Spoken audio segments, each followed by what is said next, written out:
ഒരു വിജനമായ കുന്നിൻ ചെരിവിൽ ദൂരെ ഒരു പഴയ ബംഗ്ലാവിൽ നിന്നുള്ള നേരിയ വെളിച്ചം മാത്രം കാണാം. സമയം അർദ്ധരാത്രി കഴിഞ്ഞിരിക്കുന്നു. ശക്തമായ കാറ്റിൽ ജനലുകൾ കിരുകിരുക്കുന്നു. അന്തരീക്ഷത്തിൽ ഒരു ഭീതി നിറഞ്ഞ നിശബ്ദത തളം കെട്ടി നിൽക്കുന്നു. അവിടെ ആ ബംഗ്ലാവിനുള്ളിൽ ഇൻസ്പെക്ടർ വിക്രം ഒരു കൊലപാതകത്തിന്റെ ചുരുളഴിക്കാൻ ശ്രമിക്കുകയാണ്. പ്രശസ്തനായ വ്യവസായിയായ ആന്റണി വർഗീസ് തന്റെ കിടപ്പുമുറിയിൽ മരിച്ച നിലയിൽ കണ്ടെത്തപ്പെട്ടു. മുറി അകത്തുനിന്ന് പൂട്ടിയ നിലയിലായിരുന്നു. ജനലുകളെല്ലാം അടച്ചിരുന്നു. പുറത്ത് ബലമായി കടന്നതിന്റെ യാതൊരു ലക്ഷണവുമില്ല. ആദ്യ കാഴ്ചയിൽ അതൊരു ആത്മഹത്യയാണെന്ന് തോന്നാമെങ്കിലും വിക്രമിന്റെ ശ്രദ്ധയിൽ ചില അസ്വാഭാവികതകൾ പെട്ടു. മരിച്ചയാളുടെ കയ്യിൽ ഒരു കടലാസ് കഷ്ണമുണ്ടായിരുന്നു. അതിൽ ഒരൊറ്റ വാക്ക് മാത്രം എഴുതിയിരുന്നു: നാളെ. വിക്രം അന്വേഷണം ആരംഭിച്ചു. ആന്റണി വർഗീസിന്റെ ഭാര്യ, മകൾ, ബിസിനസ് പങ്കാളികൾ, ജോലിക്കാർ എല്ലാവരെയും ചോദ്യം ചെയ്തു. ഓരോരുത്തർക്കും ഒളിപ്പിക്കാൻ എന്തോ ഉണ്ടെന്ന് വിക്രമിന് തോന്നി. ഭാര്യയ്ക്ക് ഭർത്താവുമായി അത്ര നല്ല ബന്ധമല്ലായിരുന്നു. മകൾക്ക് അച്ഛന്റെ സ്വത്തിൽ കണ്ണുണ്ടായിരുന്നു. ബിസിനസ് പങ്കാളികൾക്ക് സാമ്പത്തികപരമായ പ്രശ്നങ്ങളുണ്ടായിരുന്നു. അതിനിടയിൽ ബംഗ്ലാവിന്റെ പരിസരത്ത് നിന്ന് ചില വിചിത്രമായ അടയാളങ്ങൾ വിക്രം കണ്ടെത്തി. ആരോ ഒരാൾ കുറച്ച് ദിവസങ്ങളായി ആ വീടിനെ നിരീക്ഷിക്കുന്നുണ്ടായിരുന്നു എന്ന് ആ കാൽപ്പാടുകൾ സൂചിപ്പിച്ചു. ആരാണത്? എന്തിനു വേണ്ടിയായിരിക്കും അവർ വന്നിട്ടുണ്ടാവുക? ഓരോ നിമിഷവും ദുരൂഹത വർദ്ധിച്ചു. നാളെ എന്ന വാക്കിന്റെ അർത്ഥം വിക്രമിനെ പിടികിട്ടുന്നില്ല. അടുത്ത ദിവസം എന്താണ് സംഭവിക്കാൻ പോകുന്നത്? ആരാണ് ആന്റണി വർഗീസിനെ കൊന്നത്? അത് ശരിക്കും ആത്മഹത്യയായിരുന്നു?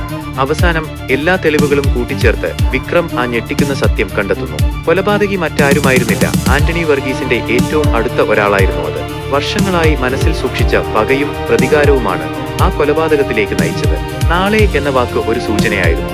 ആ രഹസ്യം അടുത്ത ദിവസം പുറത്തുവരും എന്ന് കൊലപാതകിക്ക് അറിയാമായിരുന്നു. സസ്പെൻസ് നിറഞ്ഞ ആ രാത്രിയുടെ അന്ത്യത്തിൽ വിക്രം കുറ്റവാളിയെ പിടികൂടി. ആ ദുരൂഹമായ കൊലപാതകത്തിന്റെ ചുരുളഴിക്കുന്നു. ആ വിജനമായ ബംഗ്ലാവിൽ വീണ്ടും ശാന്തത തിരിച്ചുവരുന്നു. പക്ഷേ ആ രാത്രിയുടെ ഭീകരത അവിടെ എന്നും ഒരു നിഴലായി അവശേഷിക്കും. തീർച്ചയായും ആ കൊലപാതകത്തിന്റെ ചുരുളഴിക്കുന്നതിൽ ഫോറൻസിക് വിദഗ്ധരുടെ പങ്ക് വളരെ നിർണായകമായിരുന്നു. ഇൻസ്പെക്ടർ വിക്രം സംഭവസ്ഥലത്തെത്തിയ ഉടൻ തന്നെ ഫോറൻസിക് സംഘത്തെ വിളിച്ചുവരുത്തി. അവർ ഓരോ തുടിപ്പും സൂക്ഷ്മമായി പരിശോധിച്ചു. മരിച്ച ആന്റണി വർഗീസിന്റെ ശരീരത്തിൽ നിന്ന് അവർ സൂക്ഷ്മമായ നാരുകൾ ശേഖരിച്ചു. മുറിയിലെ ഫർണിച്ചറുകളിലും തറയിലും പതിഞ്ഞ രക്തക്കറകൾ അവർ ശ്രദ്ധാപൂർവം ശേഖരിച്ചു. പൂട്ടിയിരുന്ന വാതിലിലും ജനലുകളിലും ബലപ്രയോഗം നടന്നതിന്റെ ലക്ഷണങ്ങളൊന്നും അവർക്ക് കണ്ടെത്താനായില്ല. എന്നാൽ ഫോറൻസിക് സംഘം കണ്ടെത്തിയ ഒരു പ്രധാന തെളിവ് അവിടെയുണ്ടായിരുന്നു. മരിച്ചയാളുടെ കയ്യിലിരുന്ന കടലാസ് കഷ്ണത്തിൽ അവരുടെ വിരലടയാളം പതിഞ്ഞിരുന്നു. അതോടൊപ്പം മറ്റൊരാളുടെ നേരിയ വിരലടയാളം കൂടി അവർ കണ്ടെത്തി. ഇത് കൊലപാതകിയെക്കുറിച്ചുള്ള ഒരു സൂചന നൽകി. കൂടാതെ മുറിയിൽ നിന്ന് കണ്ടെത്തിയ ഒരു ഗ്ലാസിൽ നിന്ന് അവർ ചില രാസവസ്തുക്കളുടെ സാന്നിധ്യം തിരിച്ചറിഞ്ഞു. ഇത് ആന്റണി വർഗീസിന് നൽകിയ പാനീയത്തിൽ എന്തോ കലർന്നിട്ടുണ്ടെന്ന സംശയത്തിലേക്ക് വിരൽ ചൂണ്ടി. ഈ രാസവസ്തുവിന്റെ സാന്നിധ്യം പിന്നീട് കൊലപാതകിയുടെ അറസ്റ്റിൽ നിർണായകമായി. ബംഗ്ലാവിന്റെ പരിസരത്ത് നിന്ന് കണ്ടെത്തിയ കാൽപ്പാടുകളുടെ പ്ലാസ്റ്റർ കാസ്റ്റിംഗ് ഫോറൻസിക് വിദഗ്ധർ വിശദമായി പഠിച്ചു. ആ കാൽപ്പാടുകൾ ആരുടേതാണെന്നും അവ എത്ര ദിവസം പഴക്കമുള്ളതാണെന്നും അവർക്ക് ഏകദേശം കണക്കാക്കാൻ കഴിഞ്ഞു. ഫോറൻസിക് റിപ്പോർട്ടുകൾ വിക്രമിന്റെ അന്വേഷണത്തിന് ഒരുപാട് സഹായകമായി. ഓരോ തെളിവും ഓരോ സൂചനയും കൊലപാതകിയെക്കുറിച്ചുള്ള ചിത്രം കൂടുതൽ വ്യക്തമാക്കിക്കൊണ്ടിരുന്നു. ശാസ്ത്രീയമായ ഈ കണ്ടെത്തലുകളാണ് ഒടുവിൽ ആ ഞെട്ടിക്കുന്ന സത്യത്തിലേക്ക് വിക്രമിനെ എത്തിച്ചത്. ഫോറൻസിക് തെളിവുകൾ ഇല്ലായിരുന്നെങ്കിൽ ഈ കേസ് ഒരുപക്ഷെ ഒരു ദുരൂഹതയായി അവശേഷിച്ചേനെ.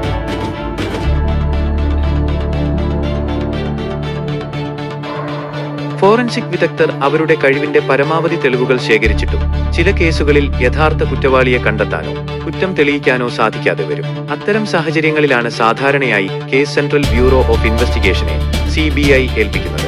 ആന്റണി വർഗീസിന്റെ കേസിലും സമാനമായ ഒരു സാഹചര്യം ഉണ്ടായി എന്ന് കരുതുക. ഫോറൻസിക് സംഘം മൃതദേഹത്തിൽ നിന്നും സംഭവസ്ഥലത്തു നിന്നും പ്രധാനപ്പെട്ട പല തെളിവുകളും കണ്ടെത്തി. സൂക്ഷ്മമായ നാരുകൾ, രക്തക്കറകൾ, വിരലടയാളങ്ങൾ, രാസവസ്തുക്കളുടെ സാന്നിധ്യം എന്നിവയെല്ലാം അവർ കൃത്യമായി ശേഖരിച്ചു. എന്നാൽ ഈ തെളിവുകൾ ഒരു പ്രത്യേക വ്യക്തിയിലേക്ക് വിരൽ ചൂണ്ടുന്നതിൽ വ്യക്തത കുറവുണ്ടായി. ലഭിച്ച വിരലടയാളം കൊലപാതകിയുടേതാണെന്ന് ഉറപ്പിക്കാൻ മതിയായ സാമ്യതകളില്ലായിരുന്നു. കണ്ടെത്തിയ രാസവസ്തു സാധാരണയായി കാണപ്പെടുന്ന ഒന്നായിരുന്നിരിക്കാം. അത് കൊലപാതകവുമായി നേരിട്ട് ബന്ധപ്പെടുത്താൻ സാധിച്ചില്ല. സാക്ഷിമൊഴികളിൽ വൈരുദ്ധ്യങ്ങളുണ്ടായി. ഓരോരുത്തരും അവരവരുടെ സംശയങ്ങൾ മറ്റുള്ളവരിലേക്ക് നീക്കി. ഇങ്ങനെയുള്ള ഒരു സാഹചര്യത്തിൽ പ്രാദേശിക പോലീസിന് കേസ് മുന്നോട്ട് കൊണ്ടുപോകാൻ കൂടുതൽ വെല്ലുവിളികൾ നേരിടേണ്ടി വരും. തെളിവുകൾ ശക്തമല്ലാത്തതുകൊണ്ട് കോടതിയിൽ കുറ്റം തെളിയിക്കുക എന്നത് അസാധ്യമായേക്കാം. ഈ ഘട്ടത്തിലാണ് അന്വേഷണത്തിന്റെ വ്യാപ്തി വർദ്ധിപ്പിക്കാനും കൂടുതൽ വിഭവങ്ങളും വിദഗ്ധരുടെ സഹായവും ലഭ്യമാക്കാനും വേണ്ടി കേസ് CBIക്ക് കൈമാറുന്നത്. CBIക്ക് രാജ്യവ്യാപകമായി അന്വേഷണം നടത്താനുള്ള അധികാരമുണ്ട്. അവർക്ക് അത്യാധുനിക ഫോറൻസിക് ലാബുകളുടെയും വിദഗ്ധരുടെയും സേവനം ലഭ്യമാണ്. ഒരു പുതിയ ടീം കേസ് ഏറ്റെടുക്കുമ്പോൾ അവർ ആദ്യം മുതൽ എല്ലാ തെളിവുകളും വീണ്ടും വിലയിരുത്തും. ചിലപ്പോൾ പ്രാദേശിക പോലീസിന്റെ അന്വേഷണത്തിൽ ശ്രദ്ധിക്കാതെ പോയ കാര്യങ്ങൾ അവർക്ക് കണ്ടെത്താൻ കഴിഞ്ഞേക്കും. പുതിയ സാക്ഷികളെ ചോദ്യം ചെയ്യാനും കൂടുതൽ ആഴത്തിലുള്ള അന്വേഷണം നടത്താനും അവർക്ക് സാധിക്കും. അങ്ങനെ എല്ലാ ഫോറൻസിക് തെളിവുകളും ലഭിച്ചിട്ടും കേസ് തെളിയിക്കാൻ സാധിക്കാത്തതുകൊണ്ട് ആന്റണി വർഗീസിന്റെ കൊലപാതക കേസ് CBI ഏറ്റെടുക്കുന്നു. CBIയുടെ വിദഗ്ധ സംഘം പുതിയൊരു ഊർജത്തോടെ അന്വേഷണം പുനരാരംഭിക്കുന്നു. അവർ പഴയ തെളിവുകൾ വീണ്ടും പഠിക്കുകയും പുതിയ സാധ്യതകൾ ആരായുകയും ചെയ്യുന്നു. ഈ കേസിൽ CBIയുടെ അന്വേഷണം വഴിത്തിരിവാകുമോ, യഥാർത്ഥ കുറ്റവാളി നിയമത്തിന് മുന്നിൽ വരുമോ എന്ന് കാത്തിരുന്ന് കാണാം.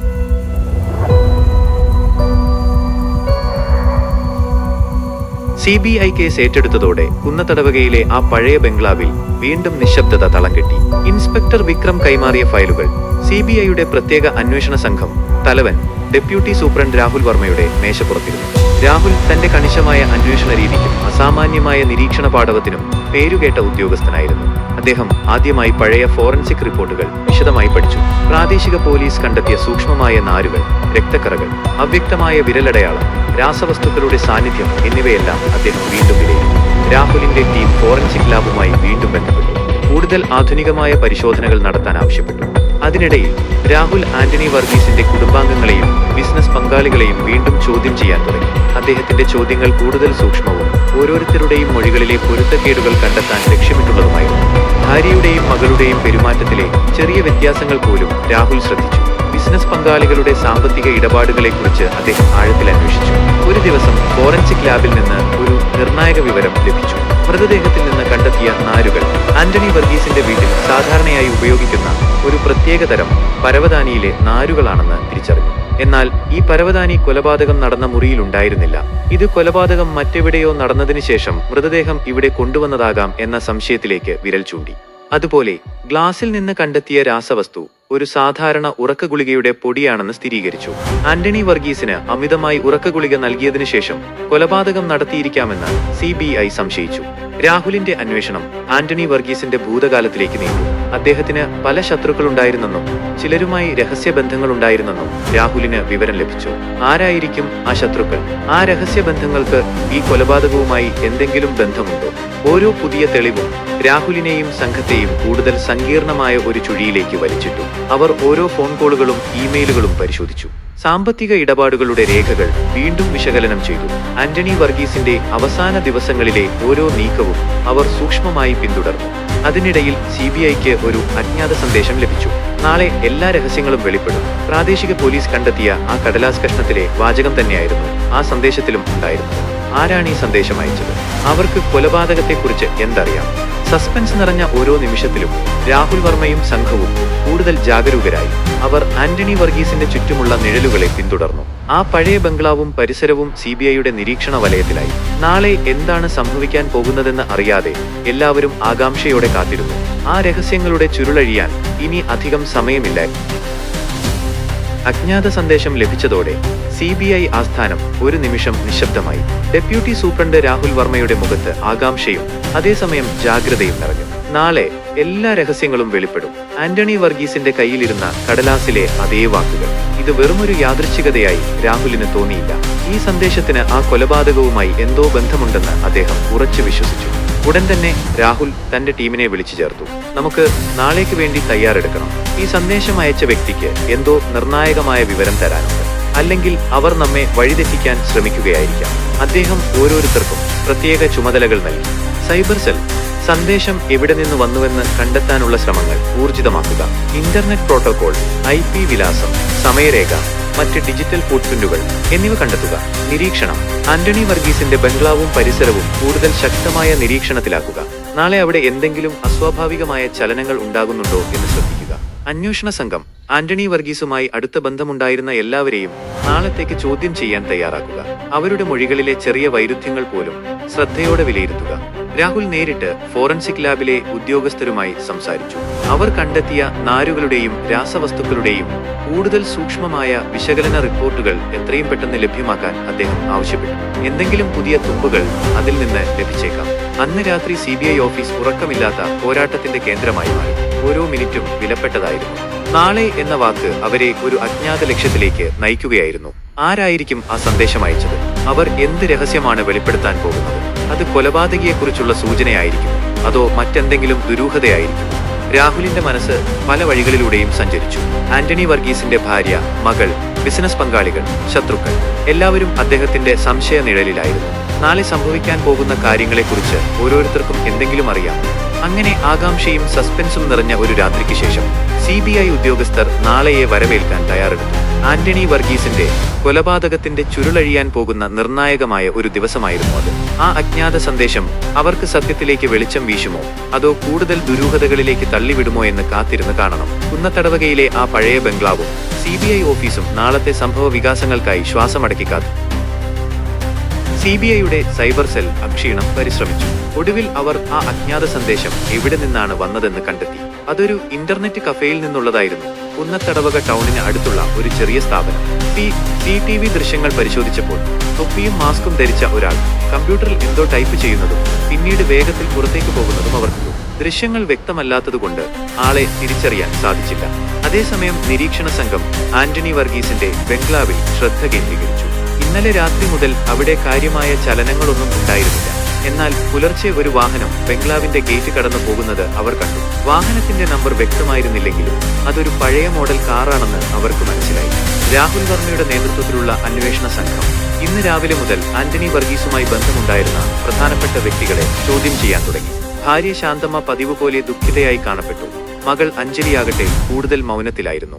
ബിസിനസ് പങ്കാളിയായ തോമസ് ആകട്ടെ തനിക്ക് ഇതിലൊന്നും പങ്കില്ലെന്ന് ആവർത്തിച്ചു പറഞ്ഞു. എന്നാൽ രാഹുലിന്റെ ശ്രദ്ധ പതിഞ്ഞത് മറ്റൊരാളിലായിരുന്നു. ആന്റണി വർഗീസിന്റെ പഴയ ഡ്രൈവർ രവി കുറച്ചു നാളുകൾക്ക് മുൻപ് ജോലിയിൽ നിന്ന് പിരിച്ചുവിടപ്പെട്ടിരുന്നു. അതിനുശേഷം അദ്ദേഹം സാമ്പത്തികമായി ബുദ്ധിമുട്ടിലായിരുന്നുവെന്ന് അന്വേഷണത്തിൽ വ്യക്തമായി. രവിയുടെ ഇപ്പോഴത്തെ താമസം എവിടെയാണെന്ന് കണ്ടെത്താൻ പോലീസിന് കഴിഞ്ഞിരുന്നില്ല. അതിനിടയിൽ ഫോറൻസിക് ലാബിൽ നിന്ന് പുതിയ റിപ്പോർട്ടുകളെത്തി. മൃതദേഹത്തിൽ നിന്ന് കണ്ടെത്തിയ രക്തക്കറ ആന്റണി വർഗീസിന്റേത് തന്നെയായിരുന്നു. എന്നാൽ മുറിയിലെ തറയിൽ നിന്ന് കണ്ടെത്തിയ രക്തം മറ്റൊരാളുടേതാണെന്ന് സ്ഥിരീകരിച്ചു. ഇത് കൊലപാതകം നടന്നത് മറ്റെവിടെയോ ആയിരിക്കാം എന്ന സിദ്ധാന്തത്തിന് കൂടുതൽ ബലം നൽകി. രാഹുൽ വർമ്മ തന്റെ ടീമിനോട് രവിയെ എത്രയും പെട്ടെന്ന് കണ്ടെത്താൻ നിർദ്ദേശം നൽകി. അദ്ദേഹത്തിന്റെ തിരോധാനവും പുതിയ ഫോറൻസിക് കണ്ടെത്തലുകളും രവിയെ സംശയിക്കാനിടയാക്കി. ഉച്ചയോടെ CBIക്ക് നിർണായകമായ ഒരു വിവരം ലഭിച്ചു. ഇന്നലെ രാത്രി ബംഗ്ലാവിന്റെ പരിസരത്ത് കണ്ട പഴയ മോഡൽ കാർ രവിയുടേതായിരുന്നുവെന്ന് തിരിച്ചറിഞ്ഞു. സമീപത്തുള്ള ഒരു ടോൾ പ്ലാസയിലെ CCTV ദൃശ്യങ്ങളിൽ നിന്ന് ഇത് വ്യക്തമായി. ഇതോടെ അന്വേഷണം രവിയിലേക്ക് കേന്ദ്രീകരിച്ചു. നാളെ എന്ന സന്ദേശം അയച്ചതും രവിയായിരിക്കാമെന്ന് CBI സംശയിച്ചു. എന്തിനാണ് രവി ആ സന്ദേശം അയച്ചത്? അയാൾക്ക് ആന്റണി വർഗീസിന്റെ കൊലപാതകത്തിൽ പങ്കുണ്ടോ? എല്ലാ ഉത്തരങ്ങളും കണ്ടെത്താൻ CBI രവിയെ പിടികൂടാനുള്ള ശ്രമങ്ങൾ ഊർജിതമാക്കി. ആന്റണി വർഗീസിന്റെ കൊലപാതകത്തിന്റെ ചുരുളഴിയാൻ ഇനി ഏതാനും മണിക്കൂറുകൾ മാത്രം ബാക്കി. സസ്പെൻസ് നിറഞ്ഞ ആ കാത്തിരിപ്പ് കൂടുതൽ മുറുകുകയാണ്. രവിയെ ചോദ്യം ചെയ്യാനായി കസ്റ്റഡിയിലെടുത്തപ്പോൾ അയാൾ ആദ്യം നിഷേധിച്ചു. തനിക്ക് കൊലപാതകത്തിൽ പങ്കില്ലെന്നും ബംഗ്ലാവിൽ പോയത് പഴയ ചില കടബാധ്യതകളെക്കുറിച്ച് സംസാരിക്കാനാണെന്നും രവി പറഞ്ഞു. എന്നാൽ CBIക്ക് ലഭിച്ച തെളിവുകൾ രവിയുടെ വാദങ്ങളെ ഖണ്ഡിച്ചു. ഫോറൻസിക് റിപ്പോർട്ടുകൾ, ടോൾ പ്ലാസയിലെ CCTV ദൃശ്യങ്ങൾ, പിന്നെ നാളെ എന്ന സന്ദേശം അയച്ചതിലെ ദുരൂഹത എന്നിവയെല്ലാം രവിക്കെതിരായിരുന്നു. ചോദ്യം ചെയ്യലിന്റെ അവസാന നിമിഷങ്ങളിൽ രവി തകർന്നുപോയി. അയാൾ കുറ്റം സമ്മതിച്ചു. വർഷങ്ങളായി ആന്റണി വർഗീസിനോടുണ്ടായിരുന്ന പകയാണ് കൊലപാതകത്തിലേക്ക് നയിച്ചത് എന്ന് രവി വെളിപ്പെടുത്തി. തന്നെ ജോലിയിൽ നിന്ന് പിരിച്ചുവിട്ടതിലുള്ള ദേഷ്യം അവന്റെ മനസ്സിൽ കനലായി എരിയുകയായിരുന്നു. ആന്റണി വർഗീസിനെ കൊലപ്പെടുത്താൻ രവി വളരെ ആസൂത്രണം ചെയ്തു. ഉറക്ക ഗുളിക കലർത്തിയ പാനീയം നൽകി അവശനാക്കിയ ശേഷം രവി അദ്ദേഹത്തെ ശ്വാസം മുട്ടിച്ചു കൊലപ്പെടുത്തി. നാളെ എന്ന സന്ദേശം അയച്ചത് അന്വേഷണം വഴിതെറ്റിക്കാനായിരുന്നു. പക്ഷേ CBIയുടെ കൺകണ്ടെത്തലുകൾക്ക് മുന്നിൽ രവിയുടെ കുറ്റകൃത്യം വെളിച്ചത്തായി. ആന്റണി വർഗീസിന്റെ കൊലപാതകത്തിന്റെ ചുരുളഴിഞ്ഞപ്പോൾ നീതി നടപ്പിലായി എന്ന് എല്ലാവർക്കും ബോധ്യമായി.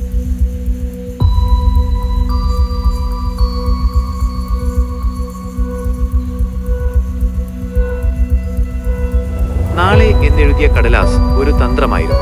രവി അറസ്റ്റിലായപ്പോൾ CBI ഉദ്യോഗസ്ഥർ ആ കടലാസിനെ കുറിച്ച് ചോദിച്ചു. അപ്പോഴാണ് രവി ആ ഞെട്ടിക്കുന്ന സത്യം വെളിപ്പെടുത്തിയത്. അയാൾ മനഃപൂർവ്വം സൃഷ്ടിച്ച ഒരു തെളിവായിരുന്നു അത്. കൊലപാതകം നടന്നതിന് ശേഷം ആന്റണി വർഗീസിന്റെ കയ്യിൽ ആ കടലാസ് വെച്ചത് അന്വേഷണം വഴിതെറ്റിക്കാനായിരുന്നു. നാളെ എന്ന വാക്കിന് ഒരു പ്രത്യേക അർത്ഥമുണ്ടായിരുന്നില്ല. അത് വെറും ഒരു ശ്രദ്ധ തിരിക്കൽ തന്ത്രം മാത്രമായിരുന്നു. രവിയുടെ ലക്ഷ്യം വ്യക്തമായിരുന്നു.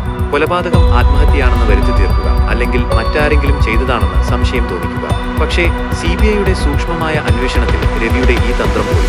ഫോറൻസിക് തെളിവുകളും CCTV ദൃശ്യങ്ങളും രവിയുടെ പെരുമാറ്റത്തിലെ വൈരുദ്ധ്യങ്ങളും അവനെ കുടുക്കി. അവസാനം രവി കുറ്റം സമ്മതിച്ചപ്പോൾ നാളെ എന്ന ആ ഒറ്റവാക്ക് ഒരു വലിയ ദുരൂഹതയുടെ മറനീക്കിയ കള്ളത്തെളിവായി മാറി. CBIയുടെ സമർത്ഥമായ അന്വേഷണം ഒരു കൊലപാതകിയുടെ തന്ത്രത്തെയും തകർത്ത് സത്യം പുറത്തുകൊണ്ടുവന്നു.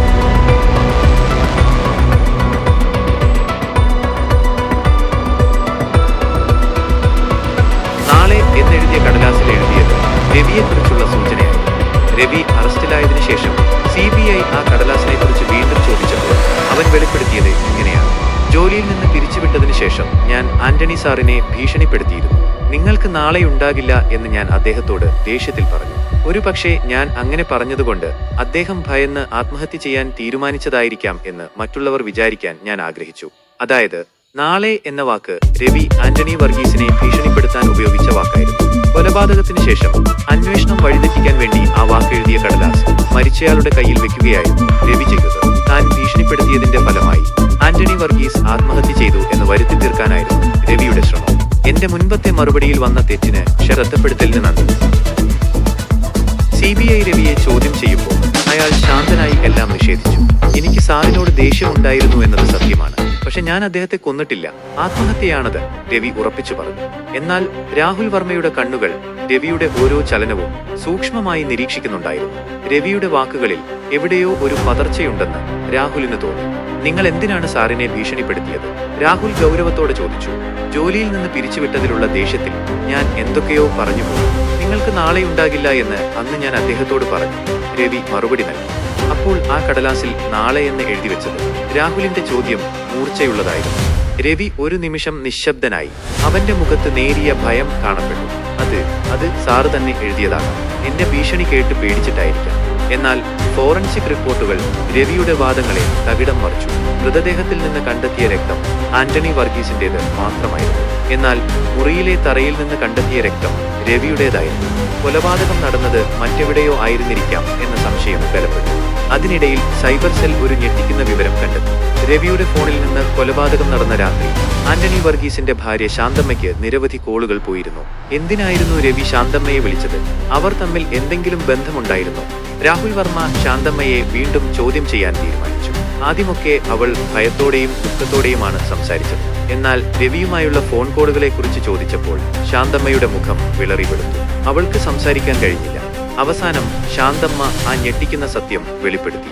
ആന്റണി വർഗീസ് അവളെ നിരന്തരം മാനസികമായി പീഡിപ്പിച്ചിരുന്നു. ഒരു രാത്രി രവി വീട്ടിൽ വന്നപ്പോൾ ശാന്തമ്മ തന്റെ ദുരിതങ്ങൾ അവനോട് പറഞ്ഞു. അപ്രതീക്ഷിതമായി അവർ തമ്മിൽ അടുപ്പത്തിലായി. ആന്റണി വർഗീസിനെ ഒഴിവാക്കാൻ അവർ ഒരുമിച്ച് പദ്ധതിയിട്ടു. കൊലപാതകം നടന്ന രാത്രി ശാന്തമ്മ തന്നെയാണ് രവിയെ വീട്ടിലേക്ക് വിളിച്ചത്. അവർ ആന്റണി വർഗീസിന് ഉറക്കഗുളിക നൽകി. അദ്ദേഹം അബോധാവസ്ഥയിലായപ്പോൾ രവി അദ്ദേഹത്തെ ശ്വാസം മുട്ടിച്ച് കൊലപ്പെടുത്തി. പിന്നീട് ആത്മഹത്യയാണെന്ന് വരുത്തി തീർക്കാൻ ശ്രമിച്ചു. നാളെ എന്ന വാക്കെഴുതിയ കടലാസ് വെച്ചത് രവിയുടെ ഭീഷണി കാരണമുണ്ടായ മാനസികാഘാതത്തിൽ ആന്റണി വർഗീസ് എഴുതിയതാണെന്ന് വരുത്താനായിരുന്നു അവരുടെ ശ്രമം. സത്യം പുറത്തു വന്നപ്പോൾ CBI ഉദ്യോഗസ്ഥർ പോലും ഞെട്ടിപ്പോയി. പുറമെ ശാന്തയും ദുഃഖിതയുമായി കാണപ്പെട്ട ശാന്തമ്മയുടെ ഉള്ളിൽ ഒരു കൊലപാതകിയുടെ മനസ്സുണ്ടായിരുന്നു. രവിയും ശാന്തമ്മയും ചേർന്നാണ് ആന്റണി വർഗീസിനെ കൊലപ്പെടുത്തിയത്. അവരുടെ രഹസ്യബന്ധവും ആസൂത്രണവും ഒടുവിൽ നിയമത്തിനു മുന്നിൽ കൊണ്ടുവരപ്പെട്ടു. കുന്നത്തടവകയിലെ ആ കൊലപാതക കഥ സസ്പെൻസിന്റെയും ഞെട്ടലിന്റെയും പുതിയ തലങ്ങളിലേക്ക് എത്തി. CBI ആസ്ഥാനത്ത് കേസിന്റെ ഗൗരവം നിറഞ്ഞ അന്തരീക്ഷം തളം കെട്ടി നിൽക്കുമ്പോഴാണ് അപ്രതീക്ഷിതമായി ഒരു അറിയിപ്പ് എത്തുന്നത്. അടുത്തയാഴ്ച നടക്കാനിരിക്കുന്ന CBI വാർഷികാഘോഷങ്ങളുടെ ഭാഗമായി എല്ലാ ഉദ്യോഗസ്ഥർക്കുമായി ഒരു ചാന്ദ്രദിന ക്വിസ് സംഘടിപ്പിക്കുന്നു. ക്വിസിൽ പങ്കെടുക്കാൻ താൽപ്പര്യമുള്ളവർ അവരുടെ പേരുകൾ ഉടൻ തന്നെ രജിസ്റ്റർ ചെയ്യണം. ഈ അറിയിപ്പ് രാഹുൽ വർമ്മയുടെ ശ്രദ്ധയിൽപ്പെട്ടതേയില്ല. അദ്ദേഹം അപ്പോഴും ആന്റണി വർഗീസിന്റെ കൊലപാതകത്തിന്റെ ചുരുളഴിക്കുന്നതിന്റെ തിരക്കിലായിരുന്നു. ശാന്തമ്മയുടെയും രവിയുടെയും മൊഴികളിലെ പൊരുത്തക്കേടുകൾ അദ്ദേഹം വീണ്ടും പരിശോധിക്കുകയായിരുന്നു. അവരുടെ രഹസ്യബന്ധവും കൊലപാതകത്തിനുള്ള കാരണവും വ്യക്തമായെങ്കിലും ചില ചെറിയ കാര്യങ്ങളിൽ രാഹുലിന് സംശയങ്ങൾ ബാക്കി നിന്നു. എന്നാൽ രാഹുലിന്റെ ടീമിലെ ചില ഉദ്യോഗസ്ഥർ ഈ ക്വിസിനെ കുറിച്ച് സംസാരിക്കാൻ തുടങ്ങി. സർ, നമ്മളും പേര് കൊടുത്താലോ? കുറച്ചൊരു മാറ്റം കിട്ടുമല്ലോ? ഒരു യുവ ഉദ്യോഗസ്ഥൻ ഉത്സാഹത്തോടെ ചോദിച്ചു. രാഹുൽ അവരെ ഒരല്പം അത്ഭുതത്തോടെ നോക്കി. ഇവിടെ ഒരു കൊലപാതകത്തിന്റെ അന്വേഷണം നടക്കുകയാണ്. നിങ്ങൾക്ക് ക്വിസിന്റെ കാര്യമാണോ?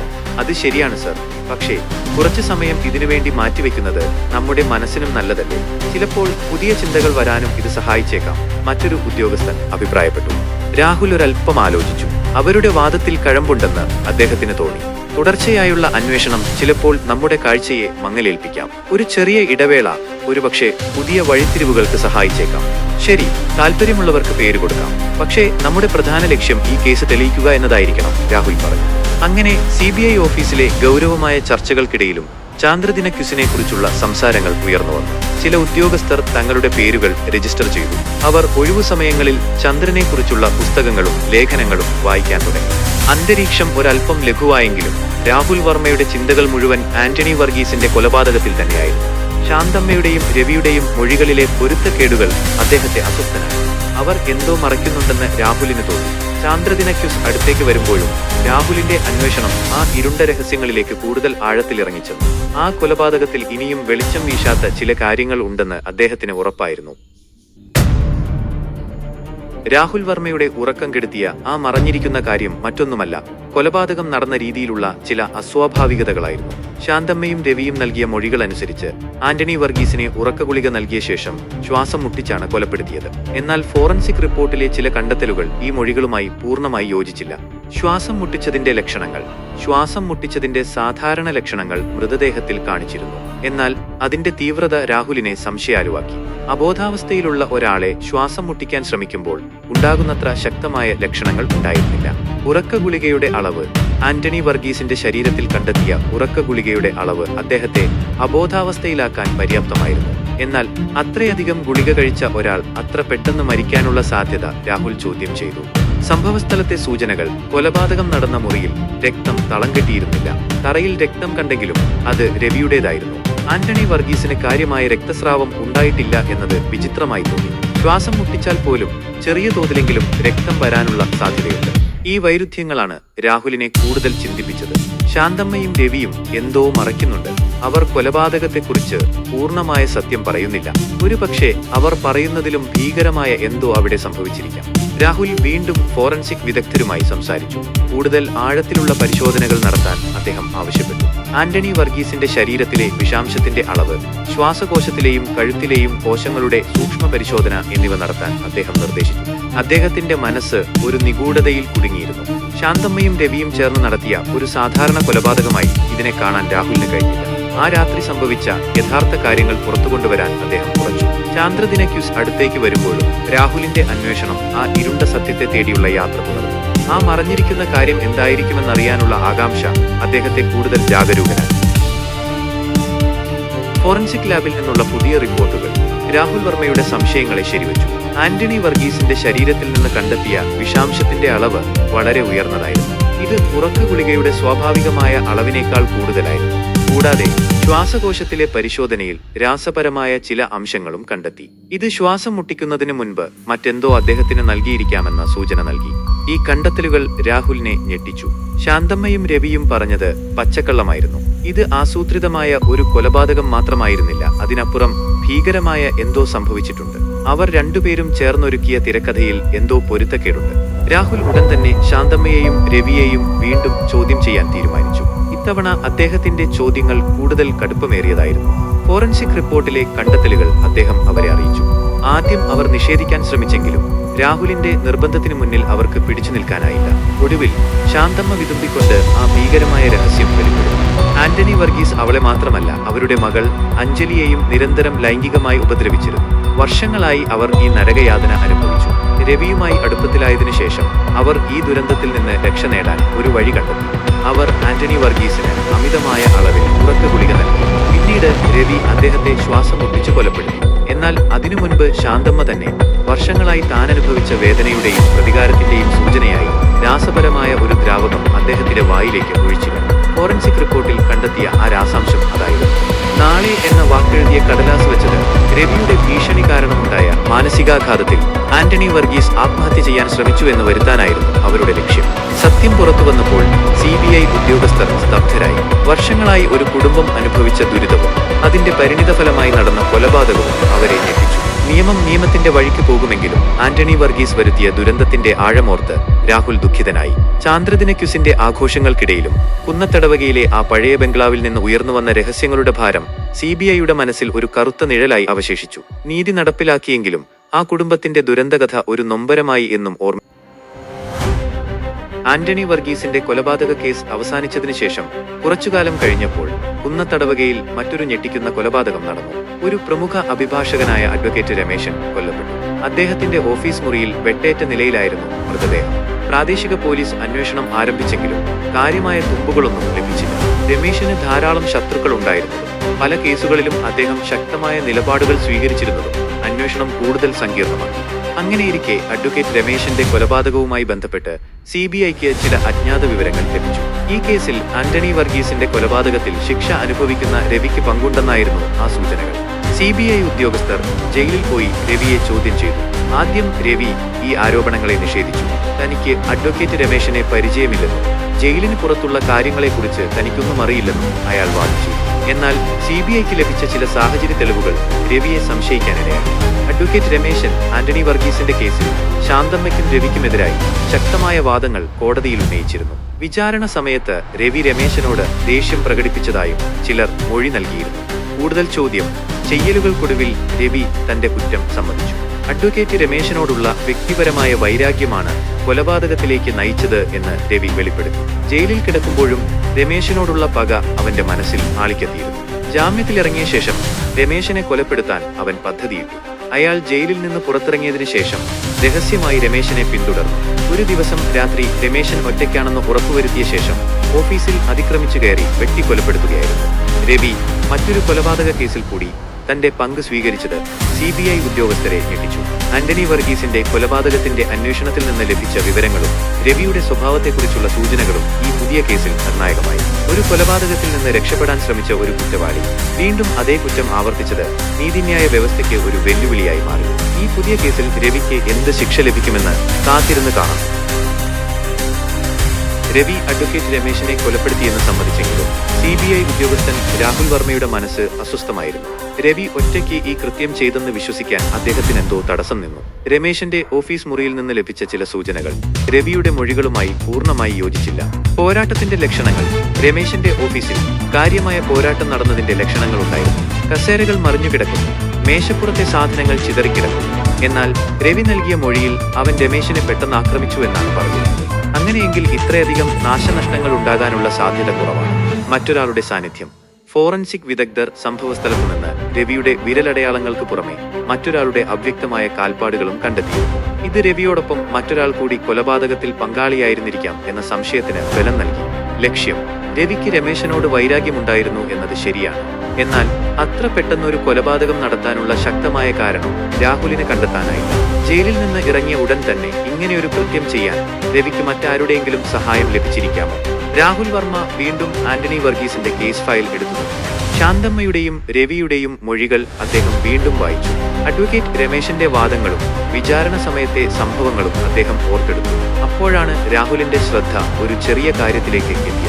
വിചാരണയുടെ ഒരു ഘട്ടത്തിൽ രമേശൻ ശാന്തമ്മയെ നോക്കി ഒരു പ്രത്യേക രീതിയിൽ പുഞ്ചിരിച്ചിരുന്നു. അത് വെറുമൊരു അഭിഭാഷകന്റെ പുഞ്ചിരിയല്ലെന്ന് രാഹുലിന് തോന്നി. രാഹുൽ ഉടൻ തന്നെ ശാന്തമ്മയെ വീണ്ടും ചോദ്യം ചെയ്യാൻ തീരുമാനിച്ചു. ജയിലിൽ വെച്ച് രവിയെ ചോദ്യം ചെയ്തതിനു ശേഷം ശാന്തമ്മ കൂടുതൽ മൗനത്തിലായിരുന്നു. രാഹുലിന്റെ ചോദ്യങ്ങൾക്ക് അവൾ വ്യക്തമായ മറുപടി നൽകിയില്ല.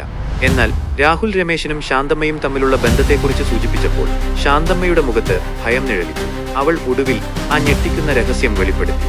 ആന്റണി വർഗീസ് മരിച്ചതിനു ശേഷം അഡ്വക്കേറ്റ് രമേശൻ ശാന്തമ്മയെ പലപ്പോഴും രഹസ്യമായി വിളിച്ചിരുന്നു. ആന്റണി വർഗീസിന്റെ സ്വത്തുക്കൾ തട്ടിയെടുക്കാൻ രമേശൻ ശാന്തമ്മയെ പ്രേരിപ്പിച്ചു. അതിന് താൻ സഹായിക്കാമെന്നും വാഗ്ദാനം നൽകി. എന്നാൽ രമേശന്റെ യഥാർത്ഥ ലക്ഷ്യം അതായിരുന്നില്ല. ശാന്തമ്മയെ മാനസികമായി കൂടുതൽ തളർത്തുകയും അവരുടെ ദുർബലാവസ്ഥ മുതലെടുത്ത് അവളെ ലൈംഗികമായി ചൂഷണം ചെയ്യുകയുമായിരുന്നു രമേശന്റെ ലക്ഷ്യം. ഇക്കാര്യം രവി ജയിലിൽ വെച്ച് അറിയാനിടയായി. രമേശന്റെ ദുഷ്ടലാക്ക് മനസ്സിലാക്കിയ രവിക്ക് അടങ്ങിയിരിക്കാൻ കഴിഞ്ഞില്ല. ജാമ്യത്തിലിറങ്ങിയ ഉടൻ തന്നെ രമേശനെ കൊലപ്പെടുത്താൻ അവൻ തീരുമാനിച്ചു. എന്നാൽ രവി ഒറ്റയ്ക്കായിരുന്നില്ല. ശാന്തമ്മയും ഈ കൊലപാതകത്തിൽ പങ്കാളിയായി. രമേശന്റെ ഉപദ്രവം സഹിക്കവയ്യാതെ അവളും പ്രതികാരദാഹിയായി മാറിയിരുന്നു. രവി ഓഫീസിൽ അതിക്രമിച്ചു കയറിയപ്പോൾ ശാന്തമ്മ അവിടെ ഒളിഞ്ഞിരിപ്പുണ്ടായിരുന്നു. പോരാട്ടത്തിനിടയിൽ രവിക്ക് രമേശനെ കീഴ്പ്പെടുത്താൻ കഴിഞ്ഞില്ല. അപ്പോഴാണ് ശാന്തമ്മ മുന്നോട്ട് വന്ന് രവിയെ സഹായിച്ചത്. അവരുടെ കൂട്ടായ ആക്രമണത്തിലാണ് രമേശൻ കൊല്ലപ്പെട്ടത്. ഓഫീസിൽ നിന്ന് കണ്ടെത്തിയ അവ്യക്തമായ കാൽപ്പാടുകൾ ശാന്തമ്മയുടേതായിരുന്നു. സത്യം പുറത്തു വന്നപ്പോൾ CBI ഉദ്യോഗസ്ഥർ ഞെട്ടിപ്പോയി. ആന്റണി വർഗീസിന്റെ കൊലപാതകത്തിന്റെ ദുരന്തം അവസാനിച്ചിരുന്നില്ല. അതിന്റെ ചങ്ങല മറ്റൊരു കൊലപാതകത്തിലേക്ക് നീണ്ടു. പ്രതികാരം, ദുഃഖം, ചൂഷണം എന്നിവയുടെ കറുത്ത ശക്തി ഒരു കുടുംബത്തെയും അവരുടെ ജീവിതങ്ങളെയും എങ്ങനെ നശിപ്പിക്കുന്നുവെന്ന് ഈ കേസ് വീണ്ടും തെളിയിച്ചു. രവിയോടൊപ്പം ശാന്തമ്മയും അഡ്വക്കേറ്റ് രമേശന്റെ കൊലപാതകത്തിൽ പ്രതി ചേർക്കപ്പെട്ടു. നീതിയുടെ കരം ഇരുവർക്കും നേരെയും നീണ്ടു. കുന്നത്തടവകയിലെ ആ ശാപം അവസാനിക്കാതെ തുടർന്നു. അഡ്വക്കേറ്റ് രമേശന്റെ കൊലപാതകത്തിന് ശേഷം CBI അന്വേഷണം കൂടുതൽ ശക്തമായി മുന്നോട്ടു പോകുമ്പോഴാണ് കുന്നത്തടവകയിൽ നിന്ന് വീണ്ടും ഞെട്ടിക്കുന്ന ഒരു വാർത്തയെത്തുന്നത്. ആന്റണി വർഗീസിന്റെ പഴയ ബംഗ്ലാവ് തീപിടിച്ച് നശിച്ചു. രാത്രിയുടെ മറവിൽ ആളൊഴിഞ്ഞു കിടന്ന വീട്ടിൽ നിന്നും ഉയർന്ന തീനാളങ്ങൾ പരിസരവാസികളെ ഭയപ്പെടുത്തി. പോലീസും അഗ്നിരക്ഷാസേനയും സ്ഥലത്തെത്തി തീയണച്ചെങ്കിലും ബംഗ്ലാവിന്റെ വലിയൊരു ഭാഗം കത്തിനശിച്ചു. ഫോറൻസിക് വിദഗ്ധർ സംഭവസ്ഥലം പരിശോധിച്ചപ്പോൾ തീപിടുത്തത്തിന് പിന്നിൽ അഗ്നിമറിയുണ്ടെന്ന സംശയം ബലപ്പെട്ടു. ചിലയിടങ്ങളിൽ പെട്രോളിന്റെ അംശങ്ങൾ കണ്ടു. ഇത് മനഃപൂർവ്വം തീവച്ചതാണെന്ന് ഉറപ്പിച്ചു. ഈ സംഭവം CBIയെ കൂടുതൽ ജാഗരൂകരാക്കി. ആന്റണി വർഗീസിന്റെ കൊലപാതകവുമായി ബന്ധപ്പെട്ട് ഇപ്പോഴും പൂർണ്ണമായി അടങ്ങിയിട്ടില്ലാത്ത ചില രഹസ്യങ്ങളുണ്ടെന്ന് അവർ സംശയിച്ചു. ആരായിരിക്കും ആ ആളൊഴിഞ്ഞ വീടിന് തീവച്ചത്? ഇതിന് അഡ്വക്കേറ്റ് രമേശന്റെ കൊലപാതകവുമായി എന്തെങ്കിലും ബന്ധമുണ്ടോ? രാഹുൽ വർമ്മ വീണ്ടും തന്റെ ടീമിനെ വിളിച്ചു ചേർത്തു. നമുക്ക് ഈ തീപിടുത്തത്തെ ഗൗരവമായി കാണണം. ആ ബംഗ്ലാവ് ഒരുപാട് രഹസ്യങ്ങൾ ഒളിപ്പിച്ച സ്ഥലമാണ്. ഒരുപക്ഷെ ചില തെളിവുകൾ നശിപ്പിക്കാനായിരിക്കാം ആരോ തീവച്ചത്, അദ്ദേഹം പറഞ്ഞു. അന്വേഷണം വീണ്ടും ആന്റണി വർഗീസിന്റെ കുടുംബാംഗങ്ങളിലേക്കും രവിയുമായി ബന്ധമുണ്ടായിരുന്നവരിലേക്കും നീണ്ടു. ശാന്തമ്മയും രവിയും ജയിലിൽ കഴിയുകയായിരുന്നതുകൊണ്ട് അവർക്ക് ഈ കൃത്യം ചെയ്യാൻ സാധിക്കില്ലെന്ന് ഉറപ്പായിരുന്നു. പിന്നെ ആരായിരിക്കും ഇതിന് പിന്നിൽ? അതിനിടയിൽ CBIക്ക് ഒരു അജ്ഞാത ഫോൺ കോൾ ലഭിച്ചു. വിളിച്ചയാൾ താൻ ഈ കേസിൽ നിർണായകമായ ചില വിവരങ്ങൾ നൽകാമെന്ന് പറഞ്ഞു. എന്നാൽ തന്റെ സുരക്ഷയെക്കുറിച്ച് ഭയമുള്ളതുകൊണ്ട് നേരിട്ട് വരാൻ കഴിയില്ലെന്നും ഒരു പ്രത്യേക സ്ഥലത്ത് വെച്ച് രഹസ്യമായി കൂടിക്കാഴ്ച നടത്താമെന്നും അയാൾ അറിയിച്ചു. രാഹുൽ വർമ്മയും ഒരു വിശ്വസ്തനായ ഉദ്യോഗസ്ഥനും സാധാരണ വേഷത്തിൽ ആ സ്ഥലം സന്ദർശിച്ചു. അവിടെ വെച്ച് അവർ കണ്ടുമുട്ടിയ വ്യക്തി വെളിപ്പെടുത്തിയത് ഞെട്ടിക്കുന്ന വിവരങ്ങളായിരുന്നു. ആന്റണി വർഗീസിന് ധാരാളം ശത്രുക്കളുണ്ടായിരുന്നു. അതിൽ ഒരാളാണ് ഇപ്പോൾ ഈ തെളിവുകൾ നശിപ്പിക്കാൻ ശ്രമിക്കുന്നത്. രമേശന്റെ കൊലപാതകത്തിലും ഇയാൾക്ക് പങ്കുണ്ടായിരുന്നിരിക്കാം. വിവരങ്ങൾ നൽകിയ ആൾ കൂടുതൽ ഭയന്നു വിറച്ചു. തന്റെ ജീവന് അപകടമുണ്ടെന്ന് പറഞ്ഞ് അയാൾ പെട്ടെന്ന് അപ്രത്യക്ഷനായി. എന്നാൽ അയാൾ നൽകിയ സൂചനകൾ CBIക്ക് പുതിയൊരു ദിശാബോധം നൽകി. ആന്റണി വർഗീസിന്റെ കൊലപാതക പരമ്പര അവിടെ അവസാനിച്ചിട്ടില്ല. ഇനിയും പുറത്തുവരാത്ത ചില കളിക്കാർ ഈ കളി നിയന്ത്രിക്കുന്നുണ്ട്. കുന്നത്തടവകയിലെ ആ പഴയ ബംഗ്ലാവും അതിന് തീവച്ചയാളും ആ അജ്ഞാത ഫോൺ കോളും പുതിയൊരു സസ്പെൻസിന്റെ കർട്ടൻ ഉയർത്തുകയായിരുന്നു. ആ ദുരൂഹതയുടെ ചുരുളഴിയാൻ CBI കൂടുതൽ ശക്തമായി മുന്നോട്ടു പോകേണ്ടിയിരുന്നു. അജ്ഞാതൻ നൽകിയ സൂചനകളെ പിന്തുടർന്ന് CBI അന്വേഷണം മുന്നോട്ടു പോകുമ്പോഴാണ് വയനാട്ടിലെ വൈത്തിരി പോലീസ് സ്റ്റേഷനിൽ നിന്ന് ഒരു അപ്രതീക്ഷിതമായ വിവരം ലഭിക്കുന്നത്. അവിടെ ഒരു പഴയ കേസ് ഫയൽ വീണ്ടും തുറക്കപ്പെട്ടിരിക്കുന്നു. വർഷങ്ങൾക്ക് മുമ്പ് നടന്ന ഒരു കൊലപാതക ശ്രമം. അന്ന് ഒരു രാഷ്ട്രീയ നേതാവിനെതിരെ ആക്രമണം നടന്നിരുന്നു. ഗുരുതരമായി പരിക്കേറ്റെങ്കിലും അദ്ദേഹം രക്ഷപ്പെട്ടു. എന്നാൽ ആ കേസിൽ യഥാർത്ഥ പ്രതികളെ പിടികൂടാൻ പോലീസിന് കഴിഞ്ഞിരുന്നില്ല. കേസ് പിന്നീട് തണുത്തുറഞ്ഞു. ഇപ്പോൾ ആ പഴയ കേസ് വീണ്ടും ചർച്ചയാവാനുള്ള കാരണം ആക്രമണത്തിന് പിന്നിൽ ഉപയോഗിച്ച വാഹനം ആന്റണി വർഗീസിന്റെ ഉടമസ്ഥതയിലുള്ളതായിരുന്നു എന്നതാണ്. ഈ വിവരം വൈത്തിരി പോലീസ് CBIയെ അറിയിച്ചു. ഈ പുതിയ വഴിത്തിരിവ് രാഹുൽ വർമ്മയെ അമ്പരപ്പിച്ചു. ആന്റണി വർഗീസിന് രാഷ്ട്രീയപരമായ ശത്രുക്കളുണ്ടായിരുന്നു.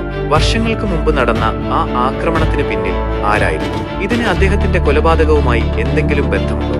CBI ഒരു പ്രത്യേക സംഘത്തെ വൈത്തിരിയിലേക്ക് അയച്ചു. അവർ പഴയ കേസ് ഫയലുകൾ പരിശോധിച്ചു. ആക്രമിക്കപ്പെട്ട രാഷ്ട്രീയ നേതാവിനെയും അന്ന് ഈ കേസ് അന്വേഷിച്ച ഉദ്യോഗസ്ഥരെയും അവർ വീണ്ടും ചോദ്യം ചെയ്തു. അന്വേഷണത്തിൽ നിന്ന് ഞെട്ടിക്കുന്ന വിവരങ്ങൾ പുറത്തുവന്നു.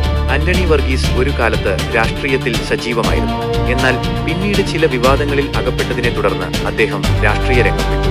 ആക്രമിക്കപ്പെട്ട രാഷ്ട്രീയ നേതാവ് അന്ന് വർഗീസിന്റെ പ്രധാന എതിരാളിയായിരുന്നു. ആക്രമണത്തിന് പിന്നിൽ പ്രവർത്തിച്ചത് വർഗീസും അദ്ദേഹത്തിന്റെ അനുയായികളുമായിരുന്നുവെന്ന് ചില സാക്ഷിമൊഴികളുണ്ടായിരുന്നു. എന്നാൽ ശക്തമായ തെളിവുകളില്ലാത്തതിനാൽ പോലീസ് ആരെയും അറസ്റ്റ് ചെയ്തിരുന്നില്ല.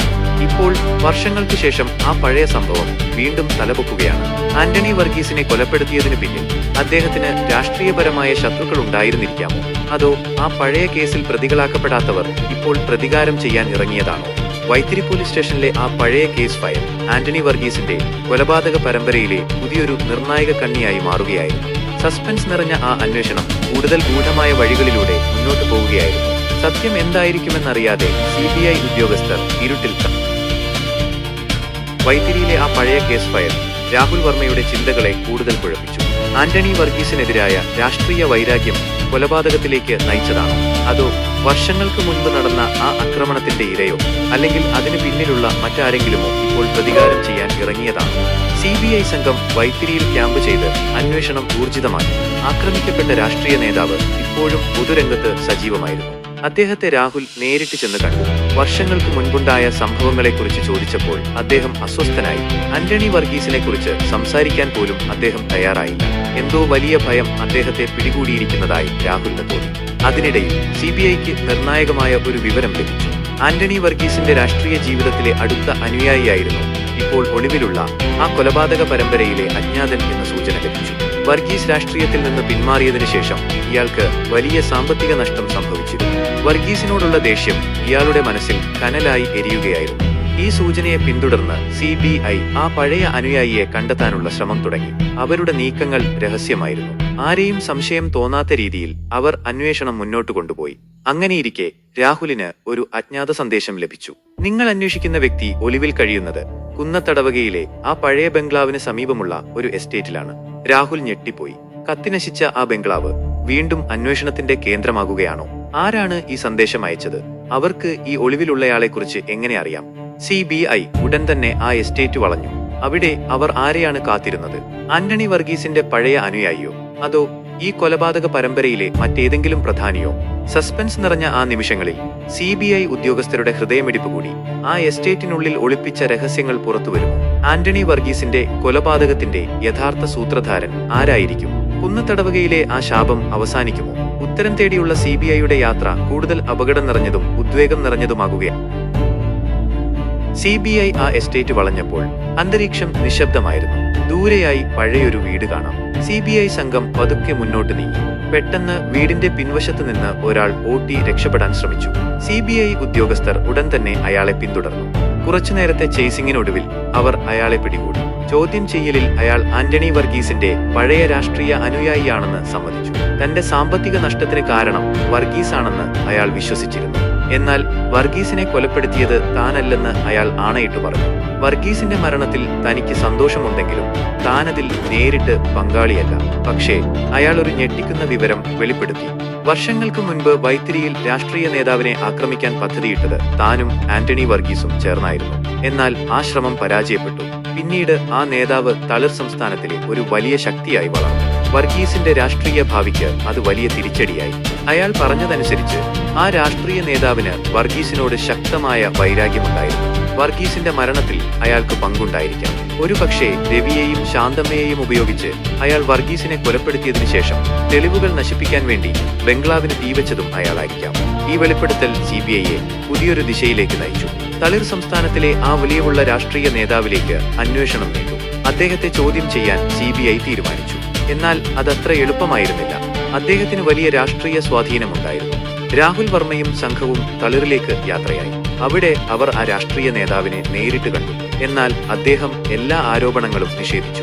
തനിക്ക് ആന്റണി വർഗീസുമായി യാതൊരു പ്രശ്നവുമില്ലെന്നും അദ്ദേഹത്തിന്റെ മരണത്തിൽ തനിക്ക് ദുഃഖമുണ്ടെന്നും അദ്ദേഹം പറഞ്ഞു. പക്ഷേ രാഹുലിന് അദ്ദേഹത്തിന്റെ വാക്കുകളിൽ വിശ്വാസമുണ്ടായിരുന്നില്ല. ആ രാഷ്ട്രീയ നേതാവിന്റെ കണ്ണുകളിൽ എന്തോ ഒളിപ്പിച്ചതായി രാഹുലിന് തോന്നി. CBI രഹസ്യമായി അദ്ദേഹത്തെ നിരീക്ഷിക്കാൻ തുടങ്ങി. അങ്ങനെ കുന്നത്തടവകയിലെ ആ കൊലപാതക പരമ്പര തളിർ സംസ്ഥാനത്തിന്റെ രാഷ്ട്രീയ ഇടനാഴികളിലേക്ക് നീങ്ങുകയാണ്. അധികാരം, വൈരാഗ്യം, പ്രതികാരം എന്നിവയുടെ കറുത്ത ശക്തികൾ ഈ കേസിനെ കൂടുതൽ സങ്കീർണമാക്കുന്നു. സത്യം പുറത്തുവരുമോ, അതോ ഈ രാഷ്ട്രീയ ചക്രവ്യൂഹത്തിൽ CBI കുടുങ്ങിപ്പോകുമോ? സസ്പെൻസ് നിറഞ്ഞ ആ യാത്രയുടെ അവസാനം എന്തായിരിക്കുമെന്ന് കാത്തിരുന്ന് തളിരിലെ രാഷ്ട്രീയ നേതാവിനെ CBI നിരീക്ഷിക്കുമ്പോൾ അവരുടെ ശ്രദ്ധ പതിഞ്ഞത് അദ്ദേഹത്തിന്റെ അടുത്ത അനുയായികളിലൊരാളായ വാഴ എന്നറിയപ്പെടുന്ന വ്യക്തിയിലേക്കായിരുന്നു. വാഴയ്ക്ക് ബിസിനസ്സിലും വലിയ സ്വാധീനമുണ്ടായിരുന്നു. രഹസ്യമായ പല ഇടപാടുകളിലും അയാൾ നേതാവിന്റെ വലത് കൈയായി പ്രവർത്തിച്ചിരുന്നു.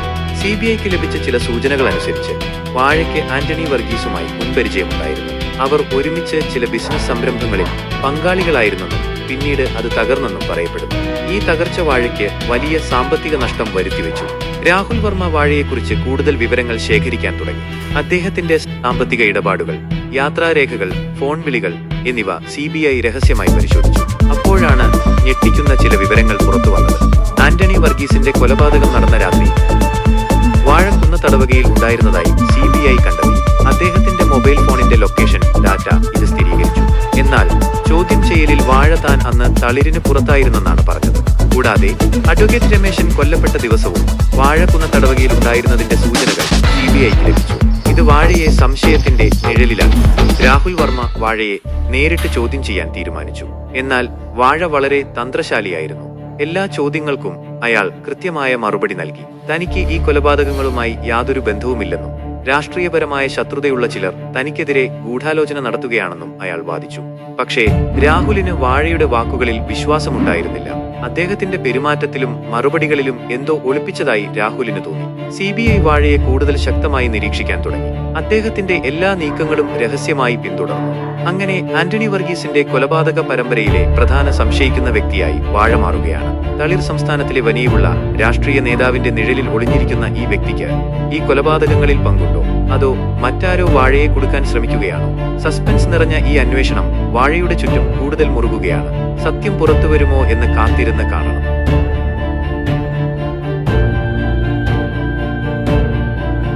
വാഴയുടെ വീട് തളിമേലെയാണെന്നറിഞ്ഞതോടെ രാഹുൽ വർമ്മയുടെ ചിന്തകൾ കൂടുതൽ കറങ്ങിത്തിരിഞ്ഞു. തളിമേലെ എന്നത് ആ രാഷ്ട്രീയ നേതാവിന്റെ ശക്തി കേന്ദ്രത്തിനടുത്തുള്ള സ്ഥലമാണ്. ഇത് വാഴയും നേതാവും തമ്മിലുള്ള ബന്ധം കൂടുതൽ ശക്തമാണെന്ന് സൂചിപ്പിക്കുന്നു. CBI ആ പ്രദേശം രഹസ്യമായി നിരീക്ഷിക്കാൻ തുടങ്ങി. വാഴയുടെ വീടിന് അടുത്തുള്ള ആളുകളുമായി അവർ സംസാരിച്ചു.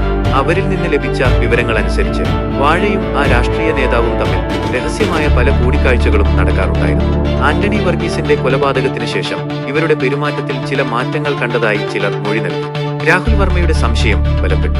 വാഴ ഒരു വെറും പാവയായിരിക്കില്ല. ആ രാഷ്ട്രീയ നേതാവിന്റെ നിർദ്ദേശാനുസരണം കൊലപാതകങ്ങൾ ആസൂത്രണം ചെയ്യുന്നതും നടപ്പിലാക്കുന്നതും അയാളായിരിക്കാം. പക്ഷേ തെളിവുകളില്ലാതെ അവരെ നേരിട്ട് ചോദ്യം ചെയ്യുന്നത് അപകടകരമാണ്. അതിനിടയിൽ CBIക്ക് ഒരു പഴയ ഡയറി കിട്ടി. ആന്റണി വർഗീസിന്റെ ബിസിനസ് പങ്കാളിയായിരുന്ന ഒരാളാണ് ഇത് നൽകിയത്. ഡയറിക്കുള്ളിൽ വാഴയെക്കുറിച്ചുള്ള ചില പരാമർശങ്ങൾ ഉണ്ടായിരുന്നു. വർഗീസും വാഴയും തമ്മിൽ വലിയ സാമ്പത്തിക ഇടപാടുകൾ ഉണ്ടായിരുന്നെന്നും അതിൽ ചില തർക്കങ്ങൾ നിലനിന്നിരുന്നെന്നും അതിലെഴുതിയിരുന്നു. ഈ ഡയറി CBIക്ക് പുതിയൊരു വഴിത്തിരിവായി. വാഴയ്ക്ക് ആന്റണി വർഗീസിനെ കൊലപ്പെടുത്താൻ തക്കതായ കാരണമുണ്ടായിരുന്നു എന്ന് ഇത് സൂചിപ്പിക്കുന്നു. രാഹുൽ വർമ്മ ആ ഡയറി കൂടുതൽ സൂക്ഷ്മമായി പരിശോധിക്കാൻ തീരുമാനിച്ചു. അതിൽ നിന്ന് ലഭിക്കുന്ന സൂചനകൾ വാഴയെയും ആ രാഷ്ട്രീയ നേതാവിനെയും കൊടുക്കാനുള്ള ശക്തമായ തെളിവുകളായിരിക്കാം. സസ്പെൻസ് നിറഞ്ഞ ആ നിമിഷങ്ങളിൽ CBIയുടെ അന്വേഷണം തളിമേലെ എന്ന സ്ഥലത്തേക്ക് നീങ്ങുകയാണ്. വാഴയുടെയും ആ രാഷ്ട്രീയ നേതാവിന്റെയും രഹസ്യബന്ധങ്ങൾ ചുരുളഴിയാൻ പോകുന്നു. കുന്നത്തടവകയിലെ കൊലപാതക പരമ്പരയുടെ യഥാർത്ഥ സൂത്രധാരൻ ആരാണെന്നറിയാനുള്ള ആകാംക്ഷ ഏവരിലും നിറഞ്ഞു നിൽക്കുന്നു. ആന്റണി വർഗീസിന്റെ പഴയ ഡയറി രാഹുൽ വർമ്മയും സംഘവും സൂക്ഷ്മമായി പരിശോധിച്ചു. അതിലെ ഓരോ വരിയും അവർ ശ്രദ്ധയോടെ വായിച്ചു. വാഴയെക്കുറിച്ചുള്ള പരാമർശങ്ങളിൽ ചില വിചിത്രമായ കാര്യങ്ങൾ അവർ കണ്ടെത്തി. ഒരു പ്രത്യേക തരം കളിമണ്ണിനെ കുറിച്ച് ഡയറിയിൽ പലയിടത്തും എഴുതിയിരുന്നു. തളിമേലയിലെ കളിമൺ. ഈ പരാമർശം രാഹുലിന്റെ ശ്രദ്ധ ആകർഷിച്ചു. എന്തിനാണ് ആന്റണി വർഗീസ് ഒരു പ്രത്യേക തരം കളിമണ്ണിനെ കുറിച്ച് ഡയറിയിൽ എഴുതിയത്? ഇതിന് കൊലപാതകവുമായി എന്തെങ്കിലും ബന്ധമുണ്ടോ? CBI ഉടൻ തന്നെ തളിമേലയിൽ അന്വേഷണം ആരംഭിച്ചു. അവിടെയുള്ള പഴയ ആളുകളുമായി അവർ സംസാരിച്ചു. ആ പ്രദേശത്ത് പ്രത്യേകതയുള്ള എന്തെങ്കിലും കളിമണ്ണുണ്ടോ എന്നവർ അന്വേഷിച്ചു. അന്വേഷണത്തിൽ നിന്ന് അവർക്ക് ഒരു ഞെട്ടിക്കുന്ന വിവരം ലഭിച്ചു. തളിമേലയിൽ വർഷങ്ങൾക്ക് മുമ്പ് ഒരു വലിയ കളിമൺ ഖനി ഉണ്ടായിരുന്നു. ആന്റണി വർഗീസും വാഴയും ചേർന്ന് ഈ ഖനിയിൽ വലിയ നിക്ഷേപം നടത്തിയിരുന്നു. എന്നാൽ പിന്നീട് ആ ഖനിയിൽ മണ്ണിടിച്ചിലുണ്ടാവുകയും വലിയ നാശനഷ്ടം സംഭവിക്കുകയും ചെയ്തു. ഈ സംഭവത്തിൽ വാഴയ്ക്ക് വലിയ സാമ്പത്തിക നഷ്ടം സംഭവിച്ചു. അതിന് കാരണം ആന്റണി വർഗീസിന്റെ തെറ്റായ തീരുമാനങ്ങളാണെന്ന് വാഴ വിശ്വസിച്ചു. ഇതൊരു കൊലപാതകത്തിനുള്ള കാരണമായി രാഹുലിന് തോന്നി. വാഴയ്ക്ക് ആന്റണി വർഗീസിനോടുണ്ടായിരുന്ന പക വർഷങ്ങളായി മനസ്സിൽ കനലായി എരിയുകയായിരുന്നു. അവസരം ഒത്തുവന്നപ്പോൾ വാഴ പ്രതികാരം ചെയ്തു. എന്നാൽ രാഹുലിന് ഒരു സംശയം ബാക്കി നിന്നു. അഡ്വക്കേറ്റ് രമേശനെ കൊലപ്പെടുത്താനുള്ള കാരണം എന്തായിരിക്കും? അതിന് ഈ കളിമൺ ഖനിയുമായി എന്തെങ്കിലും ബന്ധമുണ്ടോ? CBI ആ ദിശയിലും അന്വേഷണം വ്യാപിപ്പിച്ചു. അപ്പോഴാണ് അവർ ആ ഞെട്ടിക്കുന്ന സത്യം കണ്ടെത്തുന്നത്. മണ്ണിടിച്ചിലുണ്ടായ കളിമൺ ഖനിയുടെ കേസ് കൈകാര്യം ചെയ്തത് അഡ്വക്കേറ്റ് രമേശനായിരുന്നു. വാഴയ്ക്ക് അനുകൂലമായ ഒരു വിധി നേടിക്കൊടുക്കാൻ രമേശൻ വലിയ തുക കൈക്കൂലി ആവശ്യപ്പെട്ടു. എന്നാൽ വാഴയ്ക്ക് അത് നൽകാൻ കഴിഞ്ഞില്ല. കേസിൽ വാഴ തോറ്റു. സാമ്പത്തിക നഷ്ടം കൂടുതൽ രൂക്ഷമായി. ഇതോടെ എല്ലാ കാര്യങ്ങളും വ്യക്തമായി. വാഴയ്ക്ക് ആന്റണി വർഗീസിനോടും അഡ്വക്കേറ്റ് രമേശനോടും ഒരുപോലെ പകയുണ്ടായി. സാമ്പത്തിക നഷ്ടത്തിന് കാരണക്കാരനായ വർഗീസിനെയും തനിക്ക് നീതി നിഷേധിച്ച രമേശനെയും വാഴ കൊലപ്പെടുത്തി. തെളിവുകൾ നശിപ്പിക്കാൻ വേണ്ടിയാണ് വാഴ ആന്റണി വർഗീസിന്റെ ബംഗ്ലാവിന് തീവച്ചത്. കളിമണ്ണ് എന്ന ആ ഒറ്റവാക്ക് ഒരു കൂട്ടക്കൊലപാതകത്തിന്റെ ചുരുളഴിക്കാൻ CBIയെ സഹായിച്ചു. വാഴയുടെ പ്രതികാരത്തിന്റെയും കുറ്റകൃത്യത്തിന്റെയും ആഴമോർത്ത് രാഹുൽ വർമ്മ ഞെട്ടിപ്പോയി. ഒടുവിൽ വാഴയെ CBI അറസ്റ്റ് ചെയ്തു. നീതി നടപ്പിലായി. പക്ഷേ ആന്റണി വർഗീസിന്റെയും അഡ്വക്കേറ്റ് രമേശന്റെയും ജീവനുകൾ നഷ്ടപ്പെട്ടത് ഒരു തീരാനഷ്ടമായി അവശേഷിച്ചു. കുന്നത്തടവകയിലെ കൊലപാതക പരമ്പരയ്ക്ക് തിരശീല വീണു. എന്നാൽ ആ കളിമണ്ണിൽ പുതഞ്ഞ രഹസ്യങ്ങൾ ഒരു കാലത്തും വിസ്മരിക്കപ്പെടില്ല.